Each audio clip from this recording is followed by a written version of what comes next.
CM DCM DKShi Delhi ಪ್ರಯಾಣದ ವಿಚಾರಕ್ಕೆ ಸಂಬಂಧಪಟ್ಟಂತೆ ಚಿಂತಾಮಣಿಯಲ್ಲಿ ನಿಖಿಲ್ ಕುಮಾರಸ್ವಾಮಿ ರಿಯಾಕ್ಟ್ ಮಾಡಿದ್ದಾರೆ. ಬಿಹಾರ ಎಲೆಕ್ಷನ್ ಹಿನ್ನೆಲೆ ಹಣ ಹಂಚಲು ಹೋಗಿದ್ರು. ಬಿಹಾರ ಎಲೆಕ್ಷನ್ಗಾಗಿ ಸಿಎಂ ಡಿಸಿಎಂ ಓಡಾಡ್ತಿದ್ದಾರೆ ಅಂತ ಚಿಂತಾಮಣಿಯಲ್ಲಿ ನಿಖಿಲ್ ಕುಮಾರಸ್ವಾಮಿ ಆರೋಪವನ್ನ ಮಾಡಿದ್ದಾರೆ.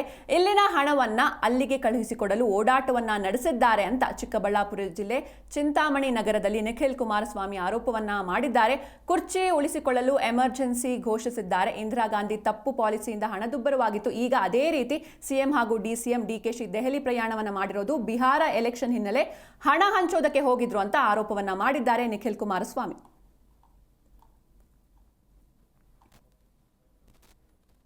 ಯಾಮಾರಿಸಿ ಯಾರು ಕೂಡ ರಾಜ್ಯದ ಜನತೆ ಅವ್ರ ಗ್ಯಾರಂಟಿಗಳಿಗೆ ನೆಚ್ಕೊಂಡು ಬದುಕ್ತಾ ಇಲ್ಲ.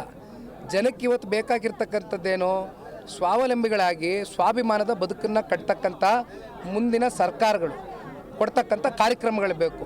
ಇವತ್ತು ಜನ ಬೇಸತ್ತೋಗಿದ್ದಾರೆ. ಅವರೇ ಹೇಳ್ದಂಥ ತಿಂಗಳ ಕೊಡ್ತೀವಿ ಅಂತ. ಆಮೇಲೆ ಮತ್ತೆ ಉಪಮುಖ್ಯಮಂತ್ರಿಗಳು ಇತ್ತೀಚಿನ ದಿನಗಳಲ್ಲಿ ಇಲ್ಲ ನಾವು ತಿಂಗಳ ಕೊಡ್ತೀವಿ ಅಂತ ಹೇಳೇ ಇಲ್ಲ. ಯಾವಾಗ ಆಗುತ್ತೋ ಅವಾಗ ಆಗ್ತೀವಿ ಅಂದರು. ಯಾವಾಗ ಆಗುತ್ತೋ ಅಂದರೆ ಯಾವಾಗ MP ಚುನಾವಣೆ ಬರಬೇಕು, ಮುಂದೆ ಇದು ನಮ್ಮ ಉಪಚುನಾವಣೆ ಆಯಿತು, ಮುಂದೆ ZPTP ಚುನಾವಣೆ ಬರಬೇಕು.